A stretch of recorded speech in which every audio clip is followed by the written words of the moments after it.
मैं सीधे मुद्दे पे आना चाहता हूँ और सीधी बात करके ही अपनी बात को जल्दी खत्म करूंगा, क्योंकि समय आगे भी कहीं दे रखा है। आज हम मानगढ़ की इस पावन दरा के पास में रहते हैं। हमारे यहाँ पर गोविंद गुरु महाराज ने आदिवासियों की जन जागृति के लिए ऐसा सत्संग के माध्यम से जन जागरण किया, जिससे आदिवासियों के अंदर ऐसी जन जागृति आई कि उन्होंने अंग्रेजों के शासन को और राजवाड़ों के राज को उखाड़ के फेंक दिया। और उस मिट्टी की महक हमारे सब के आज की तारीख में जो युवा साथी हैं, वडील दादा हैं, सब में थी। लेकिन जैसे ही हमारे यहाँ पर लोकतांत्रिक व्यवस्था आई, हम धीरे धीरे करके हम गोविंद गुरु के उपदेशों को भूलते गए, मामा जी उनके विचारों को भूलते गए। समय समय के साथ में जो परिस्थितियां खड़ी हुई और हमारे समाज की आवाज को, समाज के हक अधिकार को, यहाँ के क्षेत्र के विकास को, सबको झंडों के नीचे और कहीं कहीं राजनीति की बेड़ियों के नीचे दबाया गया और उस जंजीरों में हम बनते गए। अब मेरे युवा साथियों, मेरे वडील दादाओं, माताओं, मैं आज इस पावन धरा पर आप सबसे यह कहना चाहता हूँ, और ये लड़ाई हम सब की है और यह आवाज हमारे सब की है। अगर ये हम हमारे हक अधिकार की बात करते हैं तो पूरे समाज की बात है। मैं सीधी बात कहूँ आपसे कि 1950 में जब हमारे यहाँ पर संविधान बना, हम आदिवासियों को सबसे पहले लोकतांत्रिक व्यवस्था के अंदर पार्टियों के नीचे हम बढ़ते आए। मैं आज पार्टी की बात ज्यादा नहीं करूंगा, लेकिन आप मानगढ़ के उस साइड के अंदर 5 किलोमीटर या 2 किलोमीटर उधर जाते हैं, उसकी राजधानी गांधीनगर लगती है। ये हम मानगढ़ के उस तरफ जाकर भी नहीं सोच पाते हैं। और इस साइड मानगढ़ के इस तरफ वाला आदिवासी भाई, उसकी राजधानी जयपुर लगती है। कुशलगढ़ के 5 किलोमीटर उधर वाले की भोपाल लगती है और कुशलगढ़ के इस तरफ वाले की जयपुर लगती है। अब सोचने का सवाल है, हम अगर उन लोगों के बारे में सोचें जिन्होंने इस व्यवस्था को बनाया है, तो हम 50 साल 70 साल उनसे पीछे हैं। क्यों?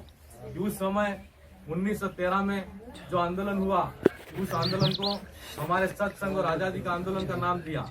लेकिन रजवाड़ों के राज के और अंग्रेजों के शासनकाल में अंग्रेजी हुकूमत और अंग्रेजी लैंग्वेज में पुस्तकों में लिखा हुआ है, यहाँ पर आदिवासी संगठित होकर अलग से भील राज की मांग कर रहे थे।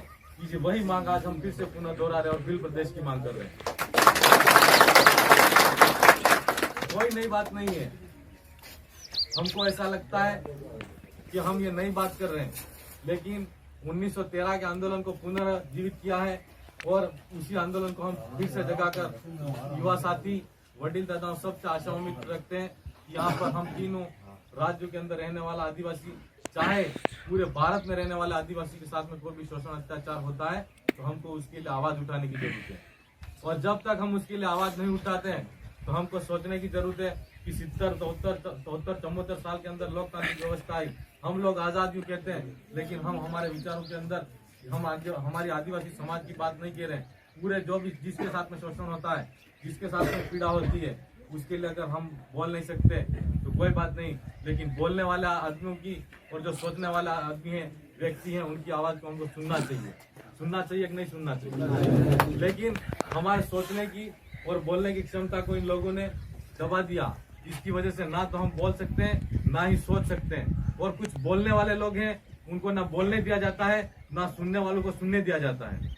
कहीं न कहीं यह हमारे समाज के लिए और इस क्षेत्र के लिए और हमारे मध्य प्रदेश, राजस्थान और गुजरात के अंदर जो आदिवासी भाई हैं, उनको हमको एक होकर चलना है। और आने वाले समय के अंदर जब हमारे यहाँ पर लोकसभा की बात आ रही है, जो लोकसभा का मामला है, अगर तीनों राज्यों के आदिवासी एक होकर संगठित होकर मांग करेंगे, तो निश्चित तौर पर हमारे राजकुमार जी विधानसभा में जाएंगे तो अलग से भील प्रदेश की मांग करेंगे। ये क्यों करना पड़ेगा? क्योंकि लोकतांत्रिक व्यवस्था के अंदर सबसे ज्यादा वोट हमारे थे, लेकिन हमारे वोटों को 3 भागों के अंदर बांट दिया गया, 3 और 4 राज्यों के अंदर बांट दिया गया, जिसके कारण आज तक आजादी के बाद में राजस्थान में, गुजरात में, मध्य प्रदेश में एक भी आदिवासी मुख्यमंत्री नहीं बना है। यह हमारे लिए दुर्भाग्य की बात है। जब तक हमारा मुख्यमंत्री नहीं बनेगा हम वहाँ पर मुख्य धारा के अंदर आदिवासी का विकास नहीं हो सकता है। इसलिए यह आज हमारी सोच है, वो सोच हो सकता है उसका फायदा हमको नहीं मिलेगा, लेकिन आज यहाँ बच्चा जो बैठा है उस बच्चे की क्या पता, वो जब राज्य बन जाएगा वो सोचेगा कि यह हमारा बिल प्रदेश जो मांग कर रहे हैं हम लोग आदिवासी संगठित होकर जो मांग कर रहे हैं, गोविंद गुरु के सपनों को साकार करना है, मामा जी के विचारों को साकार करना है, तो हमको हमारा बिल प्रदेश को बनाना पड़ेगा। अगर आज बिल प्रदेश बन जाए, आज नहीं बनेगा तो कल बनेगा, लेकिन उसका फायदा ऐसे मासूम बच्चे को होगा और इसको गर्व होगा कि इस आंदोलन के अंदर हमारे घर परिवार के लोग भी शामिल थे। आज हमको लठ हथियार और तलवार उठाने की जरूरत नहीं है, लोकतांत्रिक व्यवस्था ही है। तब से हम मत से देकर सारी बातें, सारे अधिकार हमारे, जब वोट देने का अधिकार दिया है तो उस वोट से ही हम अधिकार हमारे प्राप्त कर सकते हैं, और तो हमको लठ हथियार और तलवार उठाने की जरूरत नहीं है। मेरे भाइयों, मैं ज्यादा नहीं कहते हुए आपको एक बात और कहना चाहता हूँ कि कुछ लोग समय समय पर हमको गुमराह करने का काम करते हैं। आज कहते हैं कि 5वीं पास को नौकरी दे देंगे, यूँ कहते हैं, वो 5वीं पास को नौकरी कहाँ से देंगे? कहते हैं नहीं कहते? तो 5वीं पास की बात नहीं करते। मामा बालेश्वर दयाल के आंदोलन को हम भूल गए। उन्होंने एक बात कहा करते थे, वो उत्तर प्रदेश से आकर यहाँ पर जन जागरण किया। आदिवासी समुदाय ने जब सत्य आवाज का जब यहाँ पर आवाज उठी है, उस सत्य आवाज का समर्थन किया और उनको भगवान माना है, उनको महाराज माना है, उनको संत माना है। उसका उदाहरण साक्षात हमारे सामने गुरु गोविंद गुरु है और मामा बालेश्वर दयाल है। तो मामा बालेश्वर दयाल कहा करते थे कि अपना गाम में आपड़ो राज, अपना गाम में आपड़ो राज, ये कहा करते थे। इसका मतलब ये 5वीं अनुसूची उसी को कहते हैं कि हमारे आदिवासी क्षेत्र के अंदर, इस क्षेत्र के अंदर जो कोई भी हो, वार्ड पंच से लगा के एमएलए एमपी हमारा बनता है कि नहीं बनता है। तो हम ये कहना चाहते हैं कि हमारे यहाँ पर हमारी बोली, भाषा और हमारे रीति नीति को जानने वाला आदमी यहाँ पर नौकरी कर सकता है, यहाँ पर रहेगा और वही हमारा विकास कर सकता है। आपने हमने एसडीएम कर लेना, अगर वो एसडीएम बाहर का है, अगर इन्हें गई था बड़ा तो आए जाता था हमारी ढूंढने लाए तो नहीं कम पड़े, तो हमारी लैंग्वेज को नहीं समझ सकता है। और ये मैं नहीं कह रहा हूँ, भारत का संविधान कहता है कि यह हमारे पुरखों ने अंग्रेजों के सामने जब लड़ाई लड़ी तब से लगाकर ये क्षेत्र स्पेशली हमारे लिए बहिष्कृत क्षेत्र बनाकर, शेड्यूल डिस्ट्रिक्ट एक्ट बनाकर 1872 के अंदर हमको अधिकार दिया। और आज एक सबसे बड़ा अधिकार हमारे सामने, हम भगवान भगवान कहते हैं, लेकिन उस भगवान को, हमारा असली भगवान हमने नहीं जाना। लेकिन आज आदिवासी की जमीन गैर आदिवासी नहीं खरीद सकता, ऐसा कानून बनाने वाले हमारे ये झारखंड के 25 साल के युवा, जिन्होंने अंग्रेजी सल्तनत को हिला कर रख दिया और हमारे आदिवासी की जमीन गैर आदिवासी भी नहीं खरीद सकता, ऐसा कानून बनाने वाले बिरसा मुंडा थे, जिनको हम भगवान की उपाधि देते हैं। और हमको हमारा असली भगवान कौन सा है? जिसने हमको ये हमारी जमीन को सुरक्षित किया, हमारी आने वाली पीढ़ी को सुरक्षित किया, हमारे बच्चे का भविष्य सुरक्षित किया। आज यहाँ पर आकर यह कृषि भूमि है, यह एरिया हमारा है, इस एरिया के अंदर कोई भी दूसरा आदमी आकर नहीं खरीद सकता, ऐसा कानून बनाया। क्यों? कि हमारे पास में एक ही दौलत है, कौन सी? जमीन।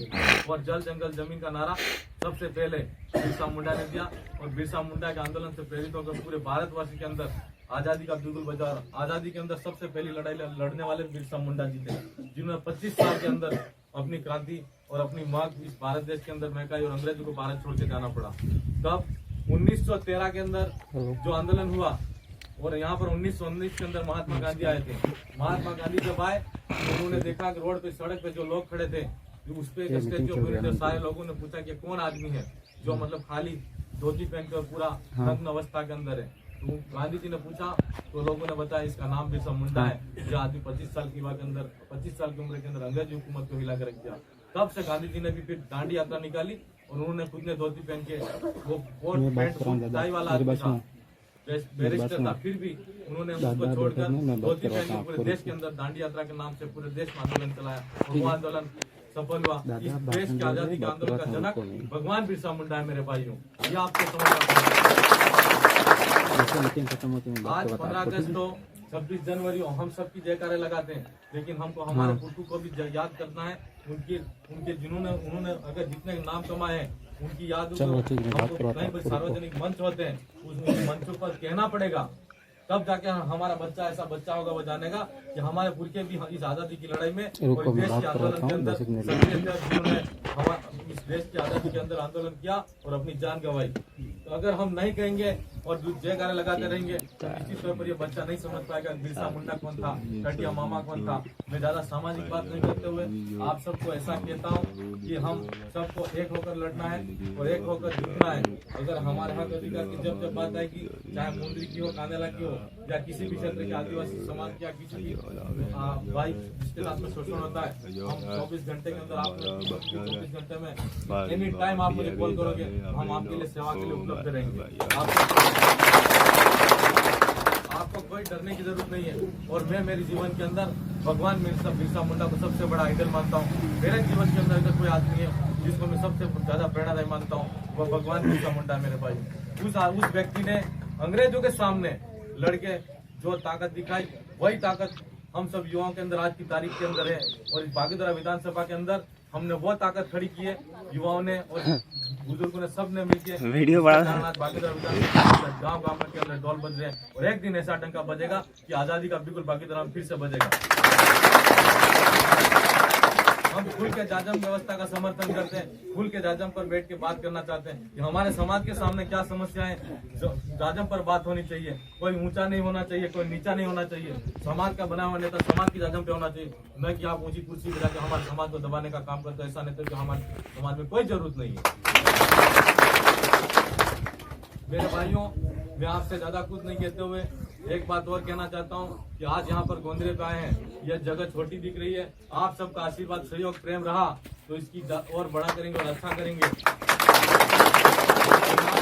पूरा गांव बैठ सके इतना बड़ा करके हम ये कहना चाहते हैं कि हमारे समाज की आवाज को हमको आगे तक पहुँचाना है। मुझे आगे भी जाना है और आप सबने सुना। और आप वडील दादाओं को एक बार और कहना चाहते हैं, मामा जी एक बात कहते था कि वडील पंचायत हरजा माजून हरजित पंचायत आत्माल किता तक नहीं किता था आज तक हुआ जो है तो फ्रीडम चलता है क्यों मामा जी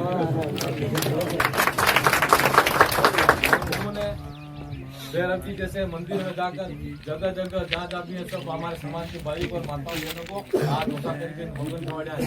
तब फूल में वोट डालो हती ना हरा इधर नहीं बेटा ने पूछा ना हती ना हरा तमिल चाटला में फूल में वोट मामा जी ना कह दिया था तमें भी हती ना हरा एम કરી ભગવાન ખવાડા એટલે અમે ફૂલ में વોટ એટલે મારા ભાઈઓ તમને બીજી વાત નહીં કહું, જે टाइम आवे फेर कहूँगा પણ આજે સમયની વાત है। જેવી સમસ્યા આવે આપ ઘર પધારજો, પાછો સમય લાગે તો નિશ્ચિત તौर માં આऊंगा। 23 તારીખના આપણે सांसदના પ્રત્યાશી રાજકુમારજી રોજ સાહેબ એના પીડા है। आप सबने आशा अपेक्षा उम्मीद है बता दूं ध्यान मुसाफिर आश्वासन लो कि आपको मत तो देना है, लेकिन आपके हर रिश्तेदारी में काका बुआ में बहन हो जहाँ जब कहीं भी अपना रिश्ता है उस जगह पर जगाना है और बताना है कि हम ये बारी हमारे हक अधिकार की है। कुदरत ने हमको फिर से मौका दिया है। एक बार हम आपसे मिल नहीं पाए और हमसे चुप और आप हमको समझ नहीं पाए तो हो सकता है आपसे भी चुप हो गई, लेकिन कुदरत ने फिर से हमको मौका दिया है सही कर देना। और इसलिए बागीधरा विधानसभा के अंदर पूरे राजस्थान के अंदर उपचुनाव हो रहा है, इस भूल को मेरे भाई सुधार देना। ये मैं 2 हाथ जोड़ के आपसे कहना चाहता हूँ। तो आप सब से मैं यह बहुत आशा है, अपेक्षा है, उम्मीद है, इन विश्वास के साथ में लेके यहाँ से जाना चाहता हूँ। 2 हाथ खड़े करके आप विश्वास कीजिए कि आप 26 तारीख तक पूरा समय देंगे और धन्यवाद। 26 तारीख तक पूरा समय देंगे और इस विश्वास के साथ में कि आप जहाँ तक हम नहीं पहुँच पाए, मैं खुद राजकुमार हूँ, ऐसा पहुँचे और वार्ड तक पहुँचे जहाँ अपना हक हुई हो, जहाँ अपने जहाँ रिश्तेदारी हो, जहाँ तक अपना हो सकता है विधानसभा से बाहर भी आपको प्रचार करना है, क्योंकि यहाँ उपचुनाव है करके विधानसभा में करोगे, लेकिन हमारे लोकसभा चुनाव भी है और उस प्रत्याशी को भी हमारे वहाँ पर दिल्ली में भेजना है। और वो यहाँ पर बाहुबली कहते हैं और क्योंकि पार्टी में नहीं ज्वाइन किया है, पार्टी दल बदल दिया, उसी आदमी के सामने राजकुमार जी रोज लड़ रहे हैं और जो टावर गिर चुका टावर को वापिस खड़ा और आप सबने सुना इन बातों को लेकर मैं भावनात्मक, जब समाज की बात आती है तो मुझे बहुत भावनात्मक थोड़ा आक्रोश हो जाता है। मेरी बात को किसी बुजुर्ग को बड़ा लगा हो, बुरा लगा हो तो माफ करना। क्योंकि आप बड़े हो, मैं छोटा हूँ, मुझे बेटा समझ के माफ कर देना। इन्हीं शब्दों के साथ में मेरी वाणी को यहीं विराम देता हूँ। आप सबकी जय। जय जोहार, जय आदिवासी, जय वीर प्रदेश, जय संविधान, जय भारत।